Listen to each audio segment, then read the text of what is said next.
A bad money habit is not paying yourself first. What are we paying for ourselves? How much are we putting aside? 10, 20% towards our future, towards our savings, short-term, long-term goals? If you're not doing that, or you're waiting until you've paid everything, and then whatever's left at the end of the month, I'm going to now put that in my savings. You're putting yourself last. You should always put yourself first, because in the day, you wake up to go to work in the morning. No one does that shift for you. You do it yourself. Sometimes it's okay to say no. When you say yes to someone, you're taking away something from yourself. And that goes into like the martyr archetype, one of the 8 money archetypes. It's like you pour out into everyone, and sometimes your bowl might be running empty, but you're still giving. Then what do you have left for yourself? Nothing. And it's dangerous to do that. With a martyr, what they need to do to get around that is, so the top 3 archetypes that you want to have in your 100% is your warrior, your magician, and your creator artist. Sometimes the way your money archetype is actually formed, it's nothing to do with you. It's to do with like your family. You've just inherited them. You can shake it off because it's not you. It's for you to decide, okay, what do I want my future to look like? Once you know what you want your future to look like, you have to forgive your past. Anything that went wrong, any bad habits that you formed, forgive it and throw it away. How you kind of form good financial habits is deciding. Although we've become a little bit more open about talking about money, there's still the stigma of attaching how much I earn with your worthiness. And I always say, like, a company cannot pay you your worth because it should be priceless. You're not defined by where you come from. Yeah. And I think that's a big message that I always want to tell people. Like you have to be able to be uncomfortable. Like, be comfortable with being uncomfortable. When you grow up in ends, you don't realise it when you're confident, but you have an audacity to do things that ordinarily most people wouldn't be willing to do.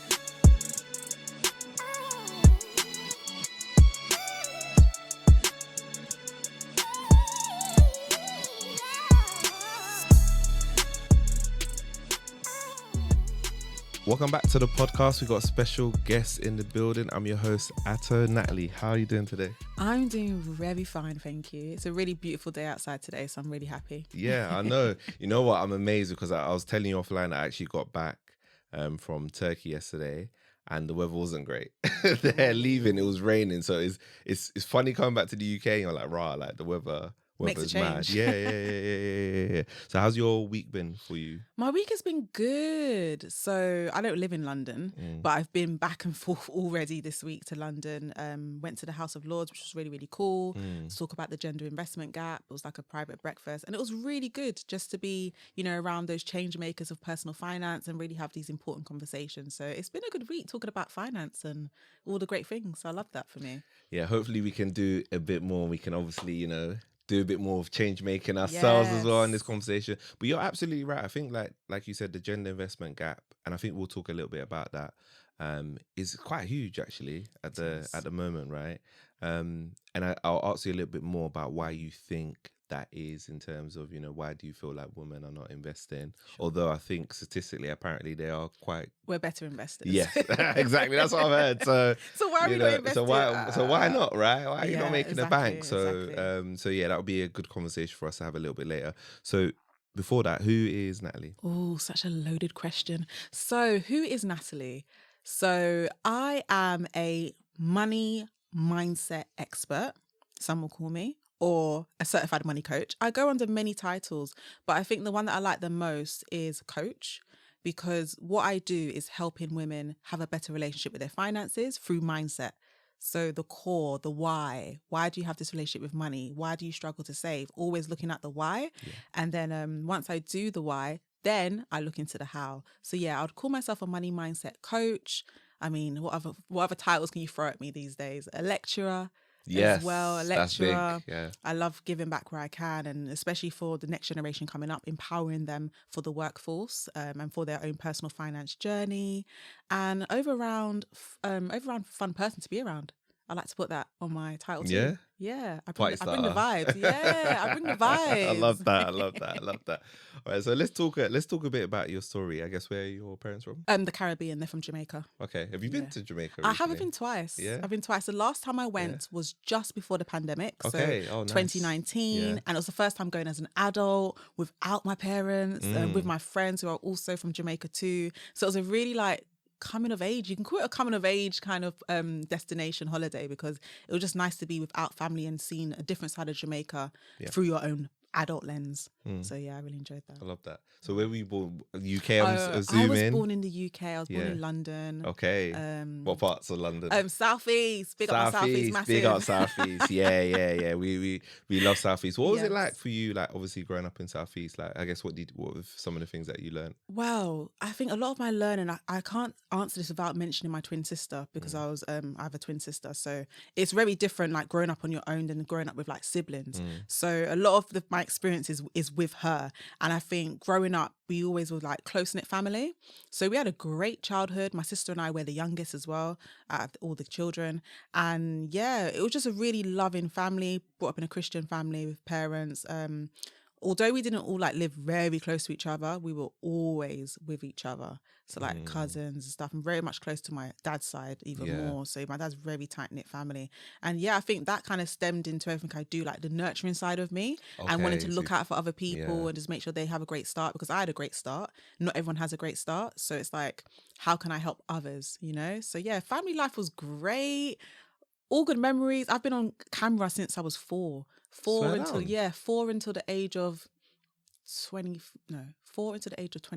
Okay. So all my birthdays have been on camera. All my Christmases are on camera. Really? And just watching it, like every time we come back. Everything was recorded? Everything was recorded. All birthdays, Christmases, parents' birthdays, it's all on camera, weddings. And just to see yourself grow from like a 4-year-old with your sister to the age of 21, it's beautiful to kind of sit back and see your own transition. So I'm glad my parents did that for us, because a lot of people don't have that. And I just encourage more parents to do that now for their kids, because social media is not always going to be there. You want to keep those memories somewhere quite sacred. So that is so interesting. Wow, you're probably like one of the first people I've spoken to that's told me that they, you know. I think that's why I'm so confident, because I've always had a camera in my face. So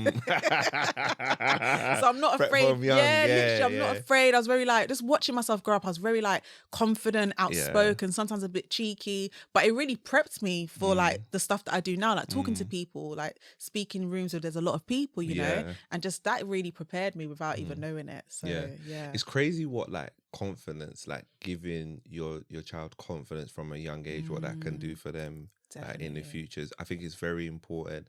You know, again, I'm not a parent, so I'm not slandering anybody's parenting out there, but I think being able to give your child that confidence, I think it's gonna open a lot of doors for them. Do you know what I mean? 100%. You know, so mad. Okay, so obviously you worked in the fashion industry. How did that come about? Like, so I went to uni. I did not study fashion. I studied journalism, media, and cultural studies. Okay. And when I was leaving uni, I left just after the crash, like one of the earlier crashes, and there wasn't any jobs in journalism at the time. So I've always worked while being at uni. So I continued working in like a call center, debt collection kind of role. And an ex at the time, or boyfriend at the time, was like, "Nat, have you ever thought about doing fashion?" I was like, no, I didn't go to uni to study journalism to do fashion. But as it got really harder to get those jobs in journalism, I went down the fashion route and just started freelancing and got a job. And it was great. And I didn't look back. My career grew quite quickly in fashion. And it went from women's wear to menswear. And that's where I ended, in menswear fashion as a stylist. And I really, really, really enjoyed it. And then doing fashion led me to then doing finance.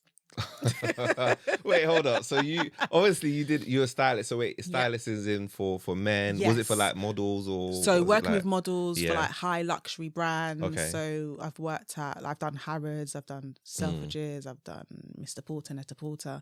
So my last gig was at Mr. Porter. And then after that, I was freelancing across all the different brands you can think of, just like, because I had the experiences and the skills. So it's predominantly working with models on e-commerce. So I didn't do a lot of like fashion shoots, because that just wasn't my bag. I wanted the money, and the money was in e-commerce. So that's what I did. And yeah, it's really good. And literally just by being in that role, working with like young models, like models earning like £500-600 a day, and they're like 20, 19, and just having conversations about money with them openly, because I was very open with talking about money from a young age, because I was nosy. I wanted to know, how does that person afford that lifestyle? How did that person afford that car? I was very nosy. And I found out like it's through money management, being good with your money. So then having this knowledge, I was like kind of like pouring that out to the models I was speaking to. And a lot of them in the beginning of what I did became my clients without me really knowing what I was doing. Right. I was just like sharing my experiences with them, telling them to open up this, open up that. And that's when I realized that, I'm actually good at this. I actually like talking about money and then talking to my colleagues about money. And I realized I was coaching people at work without realizing that's what it was. Right. So I kind of ran with it. Yeah, mad. So obviously you were speaking to a few of the models. What their impressions of money, I guess, and we'll talk a little bit more about money mindset relationship. I guess what were the things that you kind of seeing? Because obviously that like you said, 21, 20, earning £500 a day, which is a lot. That's basically 6 figures a year, and a lot of money. I guess what were they thinking? Oh, I'm gonna go out and buy a new car. I'm gonna do all that kind of stuff. They always like, oh, I want to get this car. What do you think? And obviously a car on finance. And you don't need to be having a car on finance at that age. Trying to impress I don't know who. Because obviously we worked in luxury fashion, we always had luxury items that people could buy, and I got store discount. So they were like, oh, Nat, can I use your discount? Every week, Nat, can I use your discount? I want to buy this, I want to buy that. I'm like, is this what you do with your money? Just spend. And look, bearing in mind, a lot of them live at home. So they can't afford to treat themselves occasionally, but they were treating themselves every week. Every time I saw them, they wanted to buy something. So I said to them, I hope you guys are saving as well. And they were like, like they weren't saving. So that was my first point of contact, was talking about saving and then investing. A lot of them said, I invest.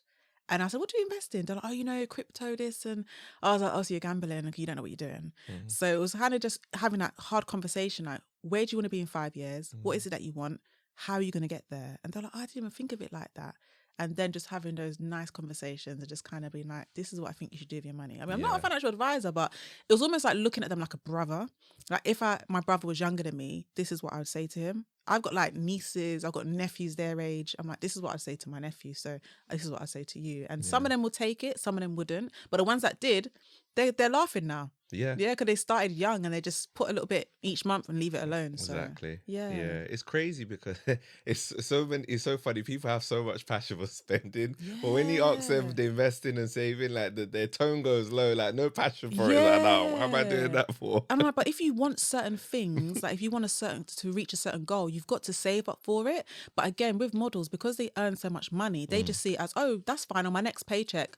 With that, I will do X, Y, Z with it. And I was like, oh, okay, but what about long-term stuff? Because obviously on a holiday, you can just get paid and go on holiday very last minute.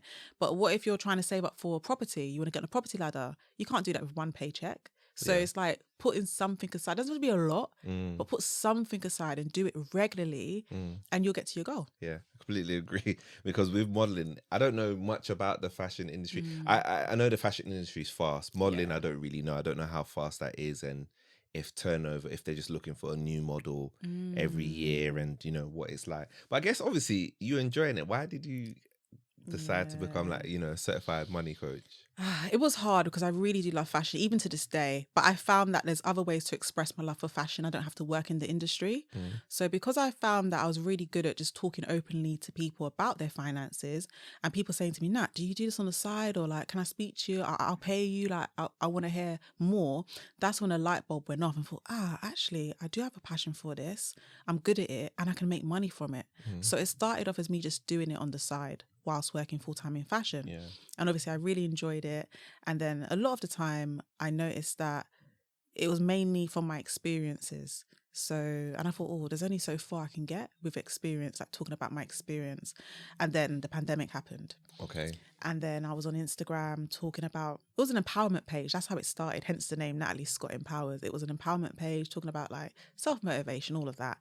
And then I did a post on finance one day and it did really, really well. The engagement was really good. I was like, give the people what they want, because my content's not for me. I think that's where some people go wrong. It's not for you, it's for your audience. And if your audience wants something, give it to them. So I changed the content, kept the name the same, but kept doing more stuff about finances and how to look after your money more. And then when I made furloughed from work, I was like, okay, I've got all this time. There may not be a time in history again where I don't have to work, but I'm still getting paid. And I thought I'm going to use this time to really build my business. So I got a coach, because I need to know how to make money and how to be coachable myself so I can coach others. So I invested some money that I had saved up, got a coach. She was amazing. She did really well with me. And then she's like, Natalie, just put yourself out there. Say that you want to start coaching. And I was so scared to do it at first because like people are going to think I'm a fraud, etc., etc. But I did it, got a client, got another one, got another one. I was like, oh my gosh, this is happening. This is really happening. And at that point, I was like, I'm going to leave my job. I'm just going to do it full. And I was like, hold the brakes, pump the brakes. Like, it's not going to work like that, because obviously everyone else is being furloughed. Everyone else is earning loads of money. They've got all this money. They want to spend it. Okay, they're spending it with me. But what happens after the pandemic when everyone goes back to work? The business is going to slow down. So what I did after I went back to work, I said, okay, now I want to be certified, because there was opportunities that were coming my way, but they would ask me, oh, are you certified in anything? And I was like, no, just vibes. And they were like, yeah, maybe next time. And I was like, okay, this keeps happening. Let me get qualified. And that's when I went to the Money Coaching Institute to get qualified in money coaching. And that's where it wasn't just so about money. It was about mindset and the underlying reasons why we are the way with money. And that's what really struck out to me, because a lot of people do money coaching, but not many coaches have the mindset or the behavioral, cognitive behaviors behind it. But I do, and I really like that side of it. And then, once I got qualified in like October of 21, I left my job November 21. Okay. And I said, okay, I'm going to leave full-time fashion. I'm just going to freelance. I've got the contacts, been in the industry a long time, and I'm going to make this work. So for about 2 years, I was doing that. I was like working freelance in fashion, living in London and running the business, and great opportunities came about. And I'll pause it there because obviously there's going to be more stuff to talk about. But that's when I was like, I can actually see myself doing this full time. Okay. Wow. That's incredible. And you're absolutely right. The mindset part, I think it's slept on too much, which is what, again, I wanted to have more of a conversation about mindset, because it's probably more important actually, because you can, it's funny. I've been to a few events, and, we talk about all this stuff, investing, we talk about budgeting, but if you don't have the mindset for it, it's like nobody's gonna do it, right? It's nothing's gonna really change. Sand. Exactly, nothing's gonna change. We can give people all the tips we can, say, okay, this is how you invest, this is how you say, this is how you get out of debt. But if the mindset's not there, it's not gonna change. Agreed. Unfortunately, and that's kind of that's unfortunately the sad truth. And I think that you talking about the story where, with models, that was from a mindset perspective, right? You were getting them to switch how they think about money. And again, we're going to talk a little bit more about that. But as a, certified money coach, what are some of the things that you do? So a big part of what I do is working with clients individually, one-on-one. So I do a 3-month coaching plan with them, because when I first started out, it was 1 month. Okay. And although the clients got results, I was like, I kind of want to hold their hand a little bit longer, because I didn't think a month was enough. So now I do 3 months, and I've seen the change. It's crazy. And I've seen the fact that they were able to hold into the new habits formed. So I do 3-month coaching one-on-one. I'm probably going to reintroduce group coaching, because I trialed that out to see how it would go. And I learned a lot about myself in that process. I prefer one-to-one. Okay. However, to scale a business, group coaching is where you kind of want to go, simply because, again, it's your time. And if you can speak to more than one person in like an hour or two, then it works out for both parties. And if one of those parties decide, you know what, this group coaching was really good, okay, let me invest in your one-to-one coaching, then that's a win-win situation. Okay. So I probably will go back into group coaching again, just need to find the time to flesh that out. So that's the main thing that I do in my business, and that's where I started. And that's where last year I put a pause on it a little bit, because I wanted to try different things. I wanted to do corporate. I wanted to go to the banks. I wanted to really speak to employees, that have like these well-being packages, and to be a part of that. And that was a big learning curve last year, because I felt like I went through the trenches. It was hard. So when I see people like working with the banks and doing all these great things, I really give them their flowers, because I know what they went through, because I've been through it. There's a term that I want to coin. Actually, my friend coined it. It's like business lovebombing. Where, oh yeah, that sounds really good. Tell us more. Let's put something in the diary. Let's talk about it. You talk about it. You send a proposal. You spend time doing it. You don't hear anything back. You're chasing. Oh yeah, can we do a meet? That was my year last year. Meetings upon meetings about the same thing. You see all the information. What more information do you want? Commuting from one city to the next, going to these meetings. And I got really drained. And it was kind of like I lost focus of what I was doing for my business. And I said, you know what, Natalie? When September came, I was like, get back into one-to-one. Because at the end of the day, corporate is great when it comes. But one-to-one, like serving those customers, for me, that's more important, because you're changing like an individual's life. Yeah, you can go and speak at like employability, well-being, whatever, and hopefully change the life of someone. But when it's one-to-one, that person's come to you. Like, they want to change. So I refocused back on the one-to-one coaching, which is what I mainly do. But in saying that, this year has been great because a lot of doors have opened up, where I think, because I put in that label of love last year, thank God, it's come back round where people are coming to me like, Nat, are you free to do this? Are you free to do that? I was like, oh God, this is amazing, because like, I put in so much work the year before, and I thought, you know what's for me will be for me. And when I started to think like that again, mindset, when I was like, yeah, this will be for me, it came back. So it's like a full 360, full circle moment. Yeah, I say it's a full circle moment. Yeah. Yeah. It's crazy the energy that you put out there. People, like, it's tough sometimes because you know it's God's timing. We want it on our time, but it's like you said, all that effort that you put in a year before it's come back to you. It's come back. Yeah, that's how the universe is. It's it's like equal, right? You put in energy, it's gonna come back. Yeah. Right. So yeah, glad that is working out better this way. I had a question for you. Have you always been good with money? And if you have, why? Okay, so I would say I was pretty good with money. Yeah. But when we look at like mindset, you can put it on a scale of like abundance and scarcity, right? And you want to move onto the scale of abundance as close as possible as you can get.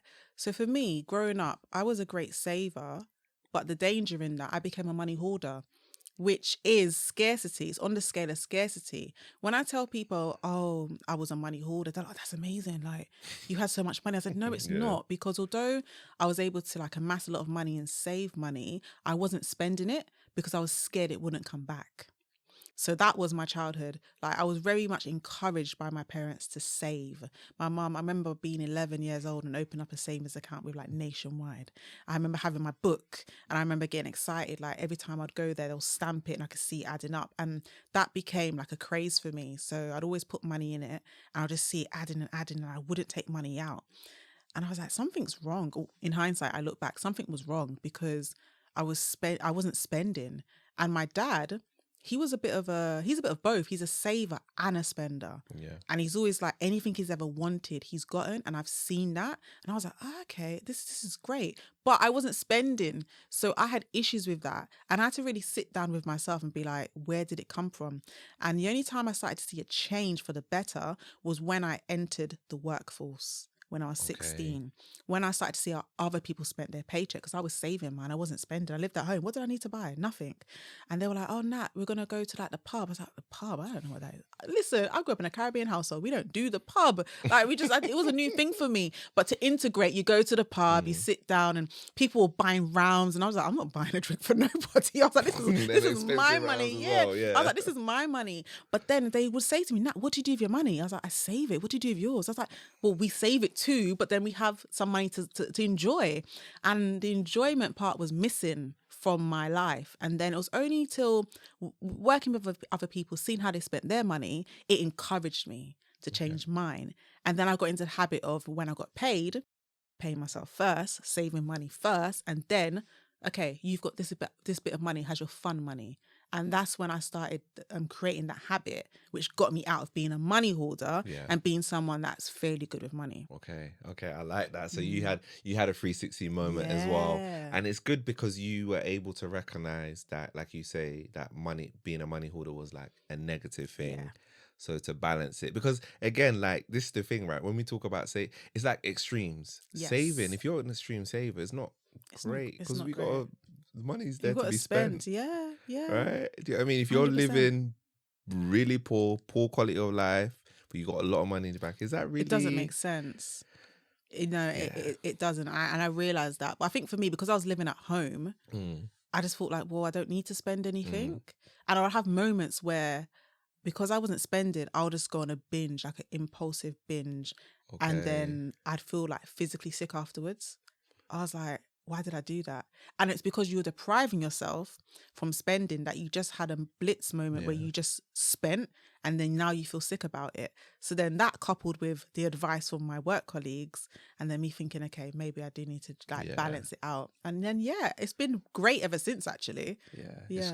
It's crazy like how it's crazy like how you can feel about money and how you say that it made you sick, right? Yeah. On the one hand, you feel like empowered because you're saving. Yeah. And then on the other hand, you're like, oh, I'm not getting what I need. I need to be impulsive. And then exactly. I feel bad about Yeah, you feel bad. You're like, why did I yeah. do that?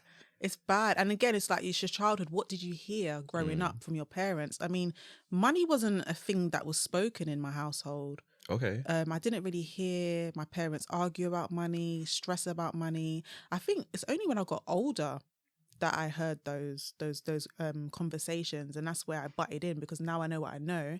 I've helped my parents a lot in regards to make sure you got this sorted out, your will sorted out, your insurance sorted out, all of that. But when I was younger, they kind of hid that from me, so I don't know if there was issues growing up, but it didn't seem that way. We were quite all right, we were quite comfortable, and I don't know why then that I was holding on to money.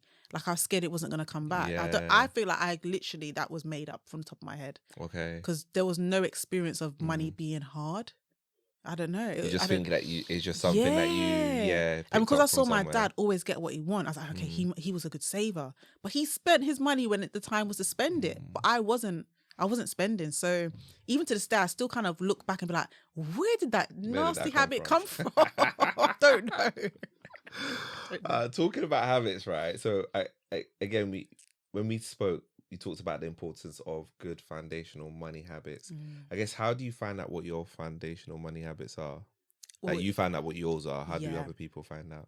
I think with clients, we always do this exercise. It comes back to your childhood. It always does. And that might be a bit redundant, but it's always going to come back to what it is that you witnessed, what it is you saw, what it is you heard, where it comes to money. And you're either going to take good stuff from it, or you're going to take bad stuff from it. But then, as being an adult, it's for you to decide, okay, what do I want my future to look like? Once you know what you want your future to look like, you have to forgive your past. Anything that went wrong, any bad habits that you formed, forgive it and throw it away. And then I think how you kind of form good financial habits is deciding what you want for your future. So if you know you've got any goals, okay, how am I going to get there? Because that's really important. I think maybe we're not loud enough about our goals, so therefore we don't even know what we're saving up for. I meet so many people that don't know what they're saving up for. But if you have some goals in place, then it makes it much easier to form better habits. If you've got set yourself like a 5-year goal, a 10-year goal, if you now know, okay, how much money do I need, and work backwards, then you could be like, okay, this is how much I need to save. And then once you know that, you can put that in place. And that's how you start forming those really like baby steps, and be like, okay, this is how much I'm going to save, and this is how long it will take me to get there. That's how you start building the habits. And to build habits as well, there's so many different tools as well that can help you build those habits. Because a lot of people, when they get paid, they're manually moving money over to another account. And even the act of doing that, it's like, oh gosh, I've got to go into the account, I've got to move it over, I don't want to move it over. Whereas if you like automate it, just set it up so it does it automatically, that alleviates those thoughts and feelings. So I guess it's like using the tools around us really, and putting things in place that's going to make it stress-free. Yeah. That's how you start to build those habits. Yeah. And there's a lot of banks these days, I think because of Monzo, now they offer all of these tools that you can to automate. They tell you, they update you on your balance. I remember before actually Monzo, banks weren't telling you you've now spent a transaction. They were not telling you that before. You've got some spare change, want to save it. Yeah, they were not telling you that. They wasn't telling you, your balance is below this. They was not offering that. When you think about it, it's kind of mad, actually. It is mad. You'd be in your overdraft and don't even know it. Whereas now you might get a text message saying, oh, we're going to take out this money tomorrow. There's not enough money in your account. You wouldn't get that before. Yeah, you'd have to go to ATM. Get a mini statement. And then get a statement. Like, what kind of it's archaic thing is I that? know. That's why you got to love these challenger banks when they come along, because they really do shake up those bricks and mortar. They really did shake it up. But they did what they had to do. In terms of understanding your foundational money habits, why is that important to do? Why is it important for somebody to discover that about themselves? I think it's important because then you know the approach you can take with money. So we've all got different personalities where it comes to money, right? And if you're someone that's quite organized, then to budget might be easy for you. But you have some people that are not into organization at all. They're very like up and down all about the place, which is why they might find it difficult to have structure where it comes to their finances. So for them, you might have to find creative ways to save. So again, like when we spoke about like Monzo, the challenger banks, have a roundup system, have something that aids to you saving for something. Yeah, I like that. That's a good one. Or what's sad, I still give this as an option, but what's sad is because we're becoming a cashless society, but the envelope system, like withdrawing the money, putting in an envelope, putting in an envelope and marking on it what it's for, that also helps, because then when that money finishes and in that envelope, that's it, the fun kind of stops. So those are also good ways. I mean, if you can still do that, if there's places that you know that you go to that accepts cash, I would still encourage that. But if you're trying to save money, I wouldn't say use an envelope system and take it out, because you're going to lose to inflation. You want to put that in a high interest savings account. There's so many good ones on the market right now. But I think it's just finding out what works for you. Some people like to use the apps to help you save. Some people like to do a spreadsheet. I'm a spreadsheet person. So I think you have to decide what works for you and your personality. And I always say to everyone, have a wealth date. So when either you get your pay slip, you know you're going to get paid in a couple of days, or you've just gotten paid, sit down with your finances and plan for the month ahead. Whether that's a spreadsheet situation. I know a lot of people that do pen and paper. I don't know how they do it, but they do pen and paper and they write everything down. But you have to find something that works for you. Because if I say to you, do a spreadsheet, and you're like, oh, okay, I'm going to do it because Natalie told me to do it, but it's not resonating with you, you're not going to do it. You do it for the first month, and then the next month you're like, don't like to do that. So you have to find what works with you. If you need post-it notes, anything, if you're like someone that likes color, whatever works for you, find a system that works. And I trust you will stick to it. Yeah. Because it will feel fun for you. Yeah. I think another thing that people can do, and maybe we should do it more, is talk to people about it, right? Like, like if you've got a friend or something, true. maybe you do it together. Yeah, you know, every month. Okay, this is our pay slip. This is how we're gonna budget together. I feel like I'm hoping that that's the conversation now, where more people are willing to talk openly about money. So, because growing up for me, so I'll be very frank, in fashion, people think fashion pays. People thought I was earning like 60k in fashion or whatever. I was like, I wasn't even earning half of that. I was like one of the lowest income earners out of my friendship group. But everyone thought I had money because I used it very wisely. I was able to get on a property ladder. I was able to get a decent car and still have money left over each month. And it's because I was very like intentional with my finances. So I want people to know it doesn't really matter how much they earn. It's what they actually do with it that's really important. Because again, you have people that earn a lot of money and have nothing to show for it. They've got no savings. So I think just always to put that forward, that again, if you're someone who feels like you don't earn a lot, you may not want to share that with your friends because you don't want to feel judged. I feel like although we've become a little bit more open about talking about money, there's still the stigma of attaching how much I earn with your worthiness. And I always say, like, a company cannot pay you your worth because it should be priceless. You know, we hope it's priceless. So I think that sometimes can be hard. So because I knew out of my friendship group, I didn't have to check. I knew I was like the lowest earner, but I was really good with money. So I was able to share with my friends how much I earned at the time, to their shock. Wow, horror. that's brave. Even though you know what it it was? I didn't care because I had things in place that they never had. Okay. I had a property. Like no one in my friendship circle had a property at the time. Oh wow. Even though they were earning more. Yeah, because again, when you're young and you're earning loads of money, you're like, your priorities change, especially if you're living at home. Your priorities are different. So when I actually shared how much I earned, they're like, oh wow. No. And then they started to share how much they earned. And I was like, oh wow, you earn a lot of money. But what are you doing with it? You're going on holiday every month. That's what you're doing with it. And I wasn't going on holiday. I was going on one holiday a year because again, I had a goal. And I knew it would take me a lot longer because I was earning a lot less. So I always say, if you're someone who wants to talk about money amongst your friends, you may have to be the brave soul that brings it up. You may not have to bring up your pay, but just be honest with your situation. If you're being invited to go out to eat to a fancy restaurant and you know you haven't got the money, just tell them, I can't do that this time.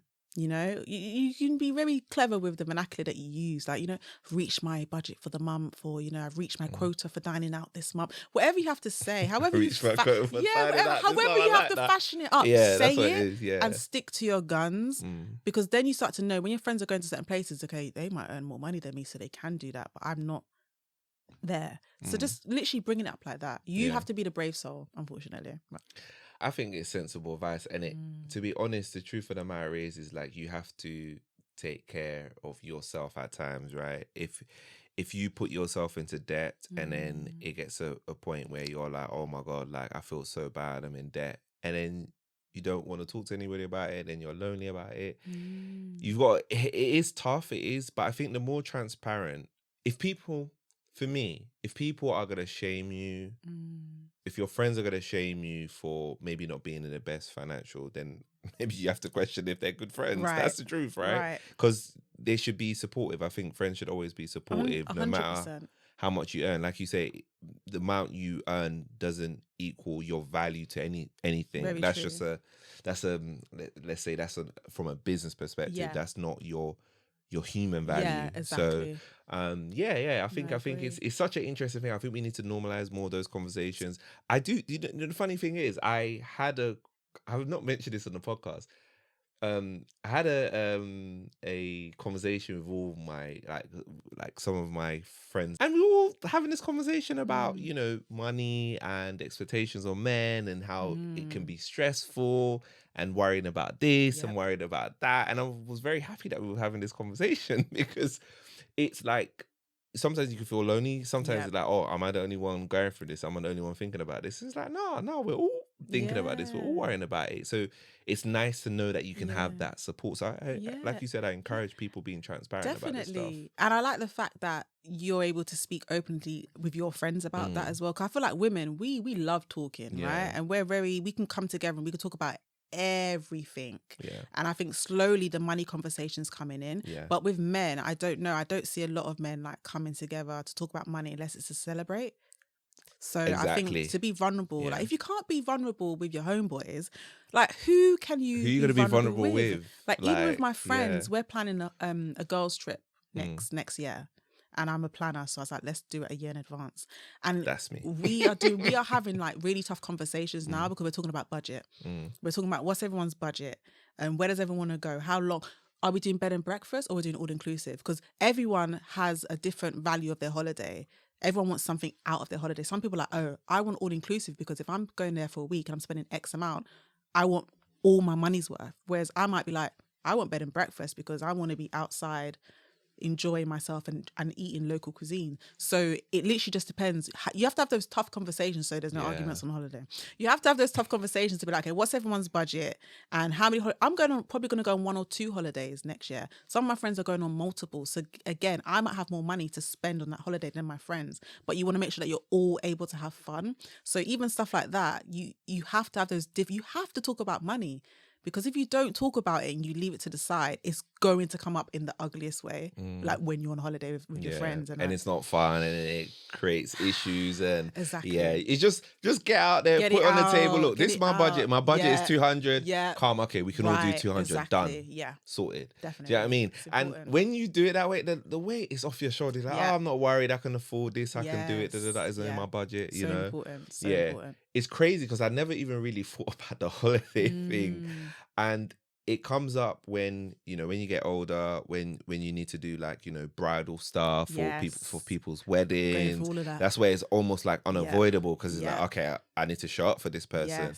And I think now that's even becoming more and more expensive. I mean, season, like friends are getting married. I'm like, right, I've got a friend getting married this year. And I'm just like, with me, honestly, I'm running a business. I'm still having to juggle many, many things. And it's like, I'm talking to my friends who are in full-time jobs on decent salaries. And it's almost like I'm in that same realm again where I was in the beginning, where I was the lowest earner. Because effectively, I have probably the most potential to earn the highest, but I'm still in that building stage and getting everything together. So they want to do X, Y, Z. And I'm just like, can I afford that? Will I have the money for that? And it's being really like realistic with it and being quite honest with them and being like, this is my situation. So if you let me know in advance, might be able to do something about it.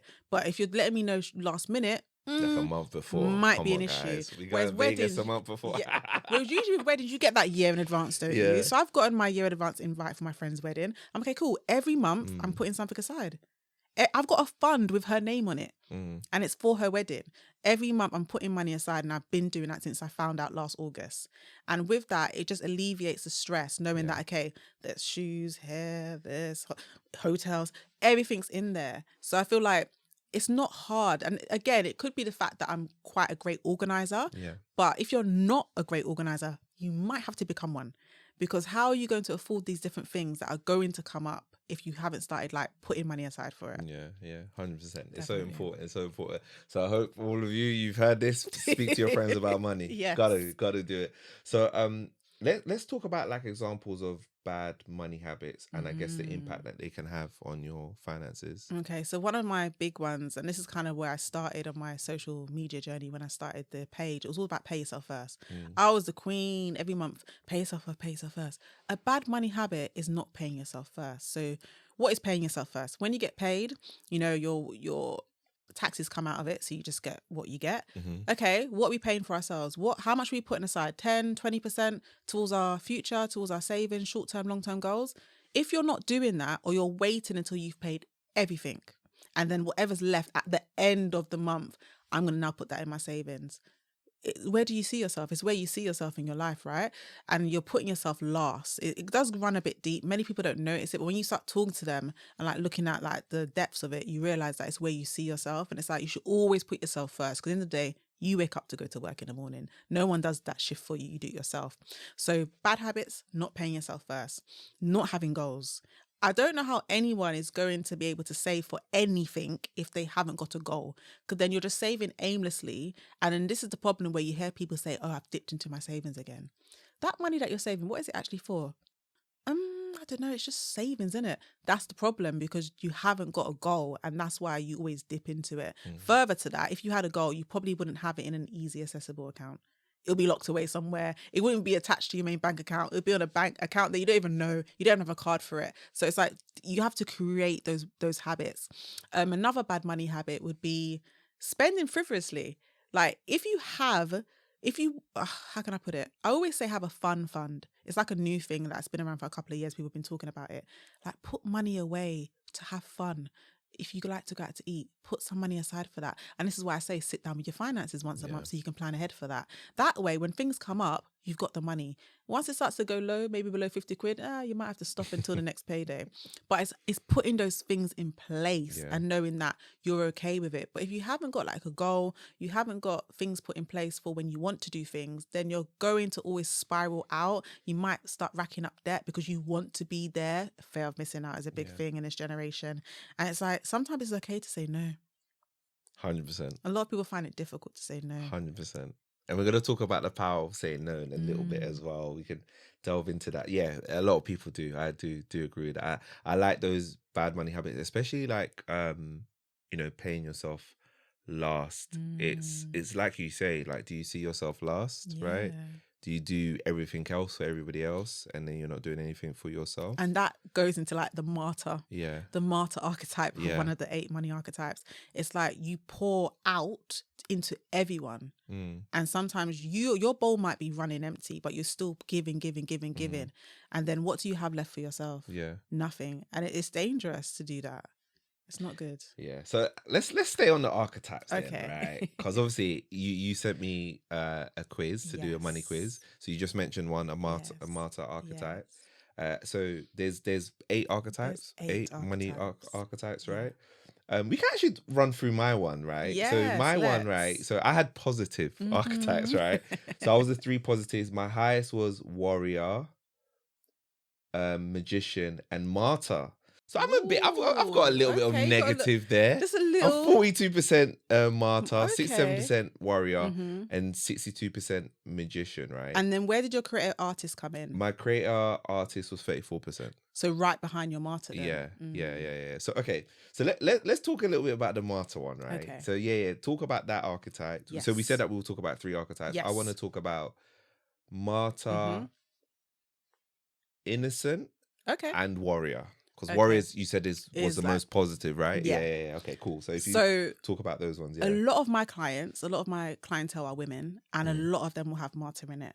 Because it's like the maternal archetype. It's the one that always puts others before themselves, like pouring from an empty cup, basically, and not like refueling themselves.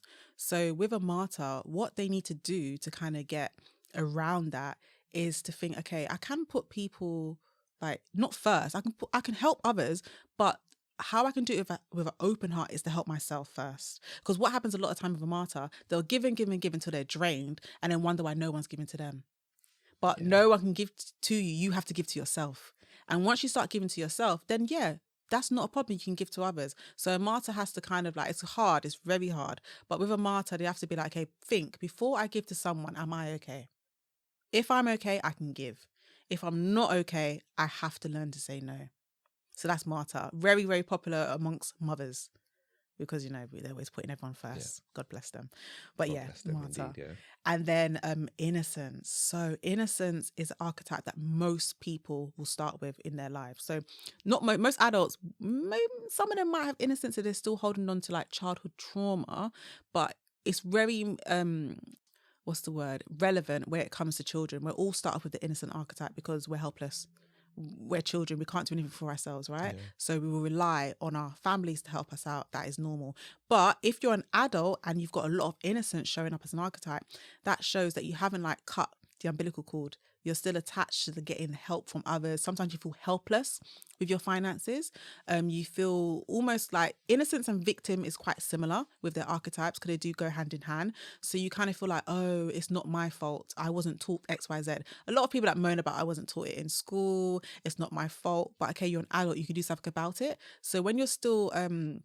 operating from the innocent, it's like you're blaming everyone but yourself. You're not taking charge of your life. You're not willing to kind of look at yourself in the mirror and be like, okay, I need to do something about this. You're still stuck in innocence. And then warrior, which is like the top. So the top three archetypes that you want to have in your 100% is your warrior, your magician, and your creator artist. Okay. And with the warrior, they've got their stuff together. It's like when you think of a warrior, they're in control, they're ready to go out in battle, they've got their stuff in order. But with the warrior, because they're so focused on the fact that they've got their stuff together, they love money, they know what money can do for them. Sometimes they get so focused on that they forget to have a bit of fun. A bit like me with being a money hoarder, right? So that's why you need the magician. You need the magician that, I always look at like being in a car. So your warrior is in the driving seat. They know where they're going. And then your magician is a sat-nav. They're directing you. And then your creator artist in the back seat. Because you never want to forget your creator artist. They're the person that's your hopes and your dreams. You still got the fun. You might like give away your art for free sometimes. That's what the creator artist struggles with. Okay. But if you've got all three of them in the car, it's a nice journey. It's a nice road trip because your warrior is directing where you are with money, where you want to be. And your magician is like, yep, that supports your dreams. Let's keep doing that. And it all just works really nicely together. So I think the money archetype test is the one by Deborah L. Price. It's from a the great Money Manage book, right? That's the one. Yes. Like her stuff is amazing. It was her that actually trained me and getting certified. Okay. So that's why I really like hold on I hold into the archetypes and I understand them a lot. And I feel that if you've got those three as your main, it's amazing. But if you've got others, like there's a fool, there's the tyrant, there's so many. And like we don't want to be tyrants. You don't want to be the tyrant. We don't want to be tyrants out here. I saw that. I was like, I'm glad I'm not that. Like really, like, controlling with money and use it as a weapon. You don't want to be that. But sometimes it can come up. It might be a little bit, but it can come up. And it's definitely like a work in progress when it comes to money archetypes, but it's good to understand them and make sure that you know that this is just about your money personality. It's nothing to do with you as a person. It's just your money personality. You've got to make sure that you're separating the two because some people do get in their feelings and think it's an attack on them, but it's not. It's just your money personality. So is there a way to change that so it's from the negative to the positive? 100%. So like from innocence 100%. Warrior. So this is kind of like a bit of a framework that I do in coaching as well. So when we look at your archetypes and the type of archetypes you have, we then dip into the two prevalent ones or the top three prevalent ones, and then we start looking at the adjectives behind it, because when you took the test there was loads of like adjectives thrown out, right? So we start looking at some of the top ones in there, and then we look at where they came from. So mother, father, anyone who was like your main like caregiver, we put them down in a list and we then do the archetypes and the adjectives for them. So the adjectives that you picked out for yourself, did they come from you or did they come from your mum or your dad? And then when we start to build it all together and see where they came from, then we go deeper. Like, why did you take that from your dad? It's crazy when you get into it, but it's like you really see that sometimes the way your money archetype is actually formed, it's nothing to do with you. It's to do with like your family, but you've just inherited them. And when you inherit something, yes, it might be hard to shake it off, but you can shake it off because it's not you. Yeah. Whereas some of those additives might just be, no, that's me. That's just how I am. They're harder to shake. But the ones where it's been inherited from like family, they can be quite easy to shake. Takes a while, but you know that it can be done. So yeah, it's a lot of like mirroring. Like, who do you mirror most? Your mom or your dad or your aunt, whoever, or your grandparent, whoever it was that was mainly brought you up. And then you really go a bit deep. You write a forgiveness letter. It's a lot of mind work, but you have to do it so that when I teach you the how, there's no stopping you. You'll be able to do the how. Wow. Yeah. That's incredible. Yeah. Okay. So we talked about some bad money habits. What about some good money habits? Yeah, just to give people the opposite side of it. So learning to say no is definitely a good money habit. Just being organized, having a budget. So when I tell people to have a budget, automatically they think it's restrictive. Oh, budget sounds restrictive. I don't remember budgeting being a restrictive word. In a dictionary, it doesn't say it's a restrictive word, but a lot of people don't like the term budgeting.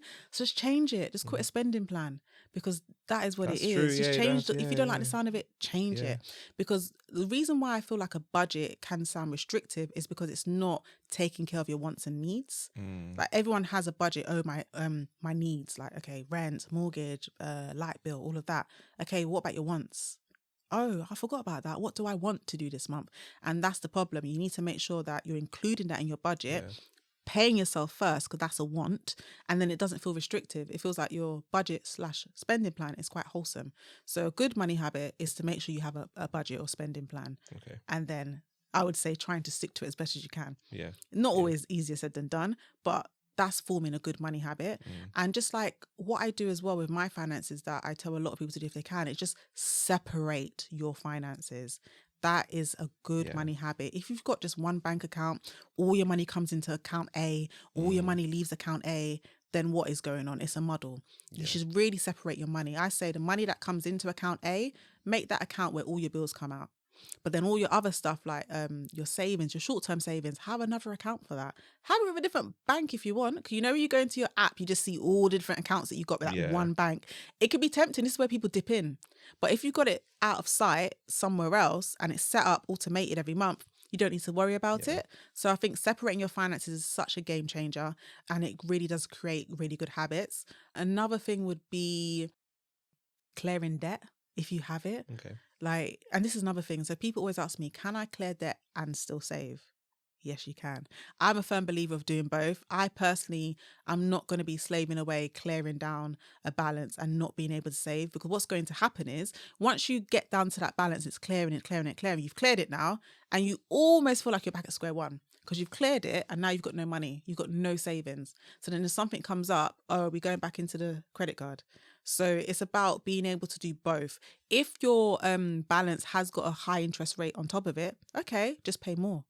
But don't like completely draw out the option of saving something, even if it's 10% of whatever you have, or £5, £10. I think sometimes we're scared to save because we don't have the amount we want to save each month. But okay, you're going to wait until you have £50 to save each month, or you're just going to save £10 a month? Yeah. Because you're there sitting there thinking, oh, but I wanted to save £50 a month. I was like, you haven't got that right now because you're paying off your debt. Save what you can. It adds up. Like, the pennies do look after the pounds. It's actually true.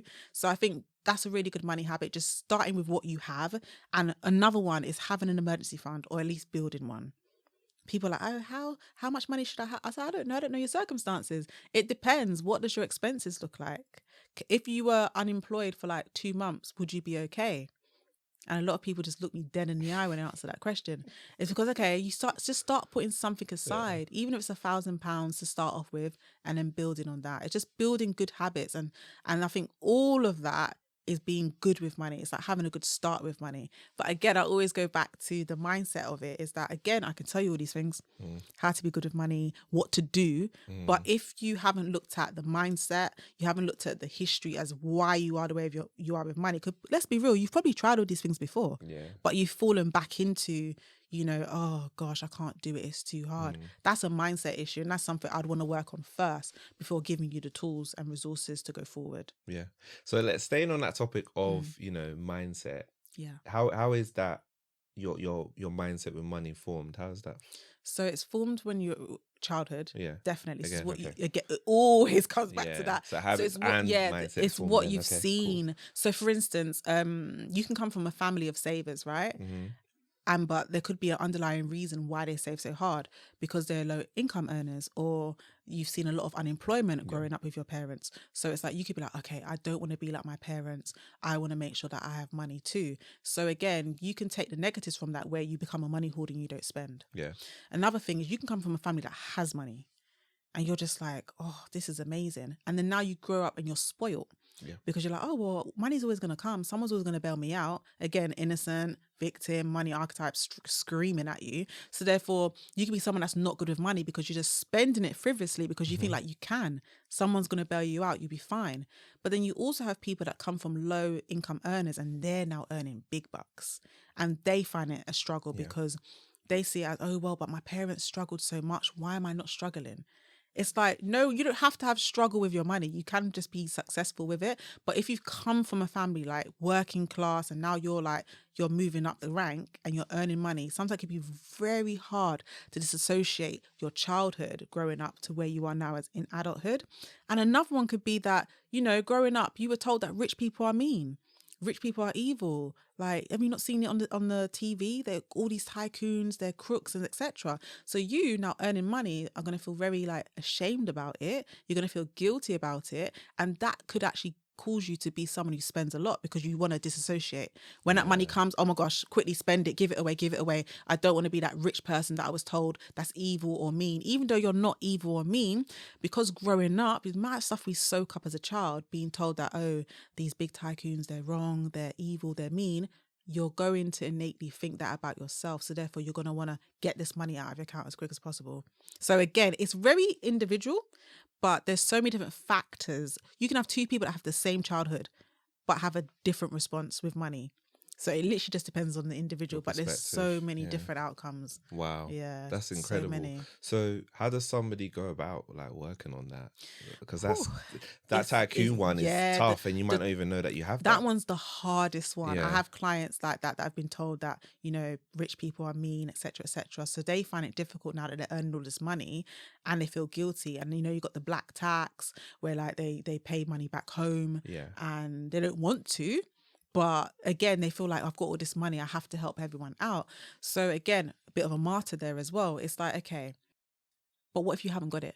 Because some of them don't have it because they're earning all this money and feel like, oh gosh, I've got all this money, let me give it. And they realize by giving it, they actually haven't got much left at the end. They're like, it feels like they're earning 20K now because they're giving it all away. So again, it's like looking at, okay, is there another way to help your family out? Does it have to be financially?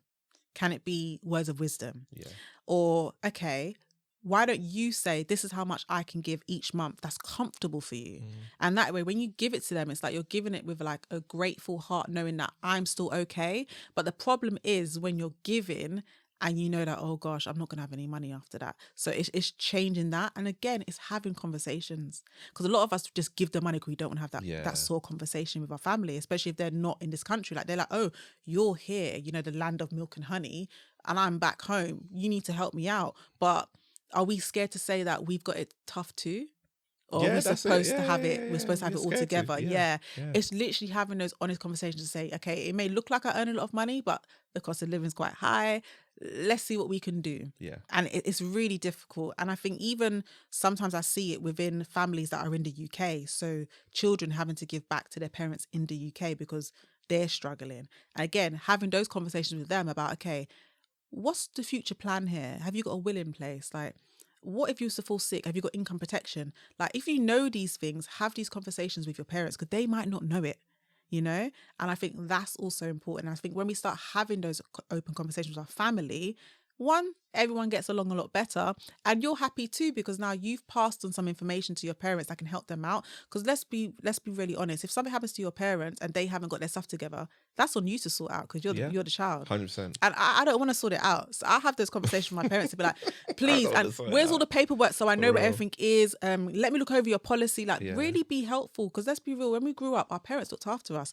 So this is our way of giving back to be like, okay, let me look over your paperwork, or if I can't look over it, I know someone who works, especially me being in the personal finance, I know people in different areas. It's like, okay, might not be able to understand this, but I know someone that can help. That's group economics in a different way. Help each other out, especially culturally as well. Like we love to help each other, like when it comes to money, but what about the advice? What about those things that we need to do? Because there's a lot of things we don't know, like inheritance tax. There's so many different things we don't know, but we have people around us that do. So let's share that knowledge so we can all be okay. That's true. Because I don't want to be dealing with that. I love that. So in terms of what about like limiting, beliefs in terms of money? Because actually tycoon, you can kind of say that somebody thinking about that, that's almost like a limiting belief. You are limiting your potential. It's so true. Right? I agree. I think it's the whole I can't afford this, or I'm undeserving. It's that one. I don't deserve these things, or who am I to be earning this amount of money when my parents haven't even seen that kind of money before? It's like, okay, twist it, like turn it around, but why can't I be that person that earns that money so I can then help others? And it is hard. It's not easy, because I used to think that, oh gosh, I have to work 10 times harder than everyone else. And that, I hate that trope. I hate it. I dislike let's it. talk about that. Yeah. I dislike it because growing up, my parents would always tell me, oh, you got to work 10 times harder than, we all got told that. I don't know where they got that from, but I don't know where they got it from, but it's definitely across like African, Caribbean, Asian. It's everywhere. And I'm just like, I really don't like it, because it's almost like that struggle of like being I have to articulate this correctly, but it's just making me feel that why do I have to do that? And if I have kids, I don't really want to be the person that says that to them. But I think they're doing it from their own perspective. It's like they had to do what they had to do to get here. But we're fortunate because we're here. You've made that path for us. So let's change the conversation. Instead of being worked 10 times harder, how can we work smarter with our money in this generation? How can we have the option for early retirement, semi-retirement if we want? Let's have those conversations. Let's have the investment conversation. Because growing up, all I knew to do was to save. That's all I knew was to save. I didn't know about investment. The only investment I did know actually was property, because everyone in my family had a property, but I didn't know about investing in the stock market. So it's like, let's change the conversation to, oh, you got to work 10 times harder. Okay, how can we work smarter? And it's group economics. How can we come together and help each other so that the next generation come up doesn't have to work as hard? Yeah. I completely agree. So obviously a lot of people also think, and it goes back to a conversation that you had with your friends, right? People are in a certain situation with their money. Maybe they feel from their perspective they're struggling. Maybe they feel like, they can't make ends meet. And that could be the case as well. So I always, this is a conversation I've probably had with so many people where if I could only just make more money, I would be this. If I could only, I could do this. What's your thoughts on that? So I've met many people, many clients that I've had that now earn more money, right? And they've wanted this for themselves. Oh, when I earn more money, I'm going to be able to save more. I'm going to be able to invest more. And neither of them do it because lifestyle inflation creep. So it's like, I earn more now. As soon as people know they're getting a pay rise, as soon as people know they're getting a bonus, they're already thinking about what can I spend it on. No one's thinking, oh, what can I save? What can I add this money to? So I think with that, you have to remove the stigma of like earning more money and like, oh, having to earn more and now I can spend more. How about living below your means? Or people don't like that one, living within it. So say you're someone who's always relatively earned, and again, going back to myself, someone who's relatively earned like a very modest income. But because I've always like lived within my means or sometimes even below it, when I've gotten more money, I've just invested the difference or saved the difference. And that's how I was able to get a property I think I was on 16K. What? 16K when I got that property. You're joking. Wow. Wait, am I lying? I'm lying. Are you lying? You can't remember? How old was I? Oh my gosh, no, it wasn't 16. That was my first job. My first job was 16. My first job in fashion was 16K. They tried to give me 14. I got it to 16. I got a property when I was on like 23K when I got my first property, right? Wow. And yeah, it's because I really wanted it. So I made sure that I saved up for that because I was adamant for it. And then when I started to earn more money, okay, I've got the property. So, okay, what next do I want to save for? So I think limiting beliefs is being like, oh, I'm not worthy of this. I can't afford to, especially women. It's like, oh, I'm not worthy of this. I should just put up and shut up. Women have been told their whole lives to put up and shut up. Like, just get what you're given. and keep quiet. And I think it's a big thing now that women are starting to speak up about it. Like, again, we have more like breaks than men as well. So we have like maternity leave. Sometimes we're carers as well for our parents. We don't want to put our parents in no care home. We don't do that culturally. So we take more career breaks to look after everyone else apart from ourselves. So when it comes to money, we decide, okay, fine, we'll just take it. It's fine. But look at your counterparts. They're not just, and I'm talking about male counterparts, like they're not doing that because they don't have to. And it's like, again, you hear the stories of someone working the same job, the same title, and they're getting different pay, men and women, right? So it's like, if a man can earn that, why can't you earn that? So it's about having those conversations, talking about money to your peers to find out what everyone else is earning, and then having conversations with your managers, because I think like that is the first step. If we just keep quiet and just be like, okay, it's fine. I've never kept quiet in a job. I wanted to know how much everyone was earning.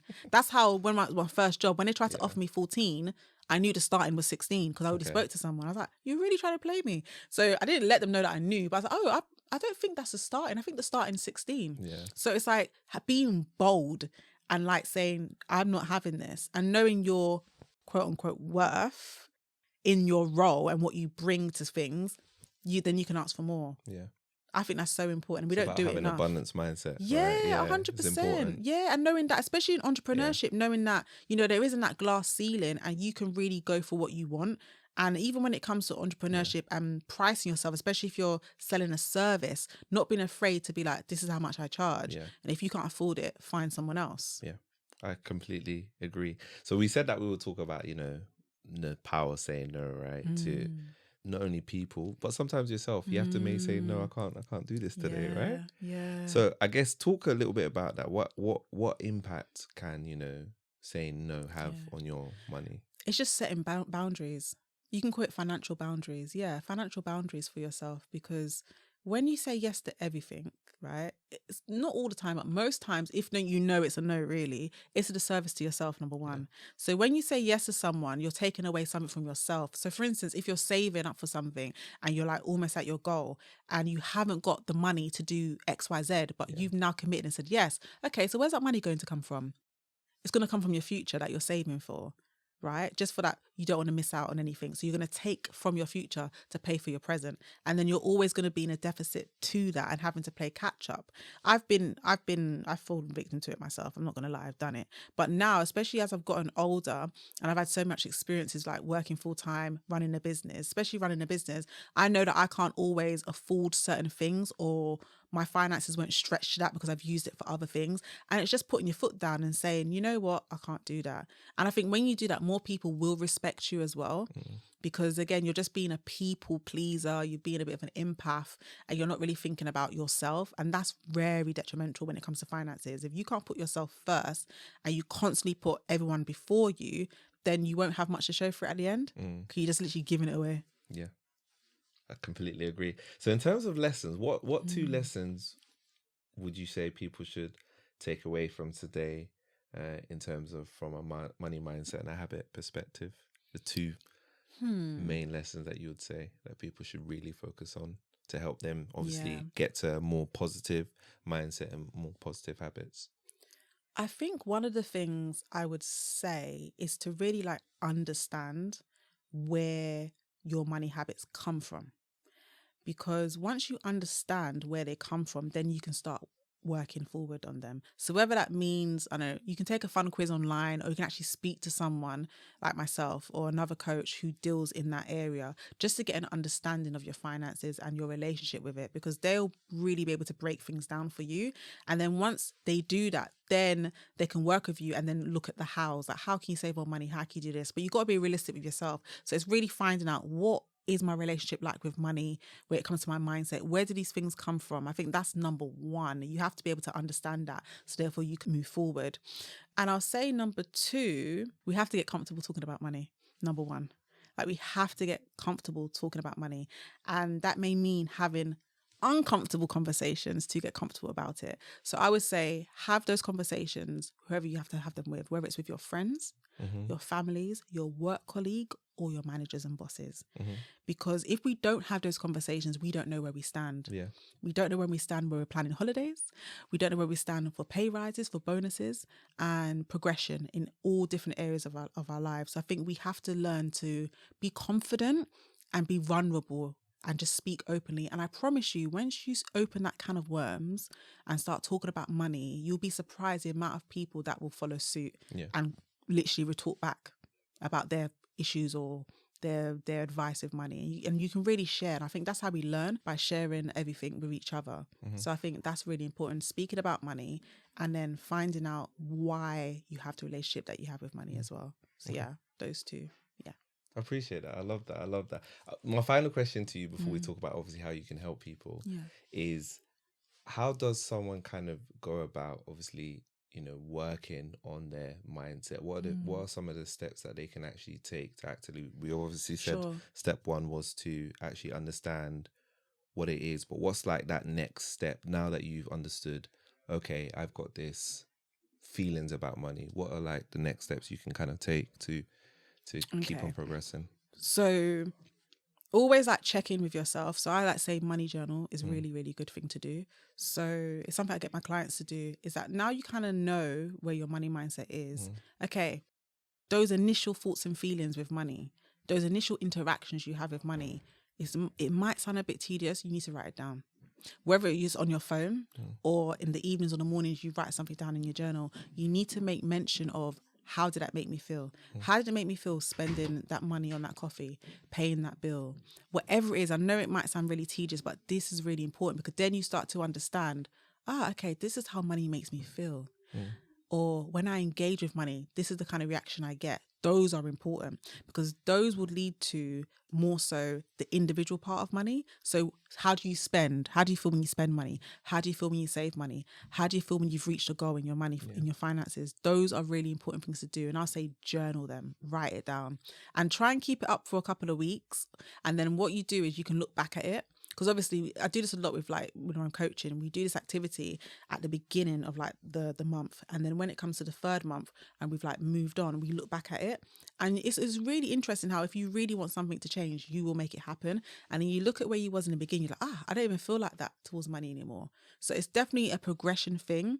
And even like words of affirmation is really important. A lot of us feel like we've moved away from it now because we're not all into like manifestation and woohoo. But having like post-it notes of like words of affirmation, something as simple as, my budget looks after my wants and needs. Having that on a post-it note somewhere, so when you wake up you see it. Because what we need to understand when it comes to mindset, it's all about your subconscious mind, right? And it's feeding our subconscious mind constantly. So you might see it and be like, okay, yeah, I know that. It's your subconscious mind that's doing all the work for you, because it's your subconscious that's the issue when it comes to how it is you react with money, how it is you feel. You might respond to someone and say, yeah, that's fine. Your subconscious mind is saying, no, that's not right at all. So it's always good to, like, if you're a visual learner, have some colored post-it notes around on your mirror, wherever it is you know you're going to see every day, with positive money affirmations. And I think that will really help you to just change your thoughts and feelings about money in an indirect way. So you don't have to really think about it, but you know you're constantly feeding your brain with that. So that's something that I would encourage. I love that, Natalie. It's been such a great conversation today. I learned so much. You talked about so much. So you help people with this. Can you talk a little bit about, you know, what it is that you help people with, and I guess where they can find you if they want to reach out to you as well? So again, I help people with the why. So why is it that I have this relationship with money? How can I change it? I look at like the money archetypes, your cognitive behaviors. So your main drivers really as to why it is that you can't save, or, you know, you can't reach your goals, or you haven't started investing yet. So that's what I really do. And that's like in a 3-month coaching program that I do one-to-one with clients. If you want to know more about that, then it's the website nataliescottempowers.com, and I think through there as well there's a Calendly link, so you can like book in a free call with me just to see if we're a right fit, because that's also important as well. I might not be the right fit for you, I might not be the right coach for you, because there's a reason why there's so many different coaches out there, right? You need to see if you gel with that person. So if you want to see if you gel with me, you can book in a call, or you can just check me out on socials, like look through my content. Is this the type of person you'd want to be your coach? And then literally drop me a DM and let's have a chat. I'm always in the DMs, like speaking to clients that, not even clients yet, just people that follow me. So yeah, hit me up on social media, Natalie Scott Empowers, across all of them, so you can find me.